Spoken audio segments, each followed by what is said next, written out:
Confidence mathematics আবারও সিম্পলিফিকেশনের ভাগের যে ডিভাইডেডের যে ম্যাথগুলো আছে ম্যাথগুলো নিয়ে আসছে। তার মধ্যে এখানে একটি প্রবলেম আমরা লক্ষ্য করতেছি। প্রবলেমটি বলতেছে 1 divided by 3 divided 4 divided 5 into 3 divided by 4 equal কত? অপশন এ বলতেছে 5 বাই 9 এবং অপশন বি বলতেছে 5 by 16. So which is the correct answer? Option A or option B? So আমরা identify করব A or B. Which is the right answer? So I can solve it now.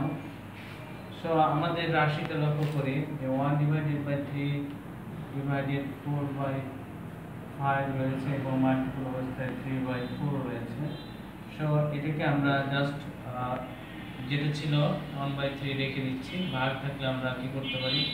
এটাকে multiple আকারে লিখতে পারি। So উল্টে যাবে 5 by 4 হয়ে যাবে ইনটু 3 by 4।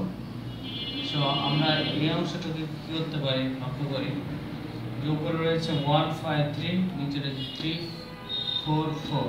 সো মাল্টিপল অবস্থায় রয়েছে সবগুলো। সো আমরা উপরের অংশটুকু কাটতে পারি এভাবে 3 এবং 3 আউট করতে পারি। উপরে পড়ে থাকে কত? 1 ইনটু 5। আর নিচে পড়ে থাকে কত? নিচে পড়ে থাকে 4 ইনটু 4 4 ইনটু 4। সো এটাকে যদি আমরা মাল্টিপল করি তাহলে 6 অ্যান্ড লক্ষ্য করি 5 ইনটু 5 অর্থাৎ আমরা 5 করতে পারি এবং 4 4 16 অর্থাৎ 16। 5 divided by 16 5 divided by 16 5 divided by 16 এটি হচ্ছে কোশ্চেনের আনসার, যেটি অপশন বি তে আমরা লক্ষ্য করি।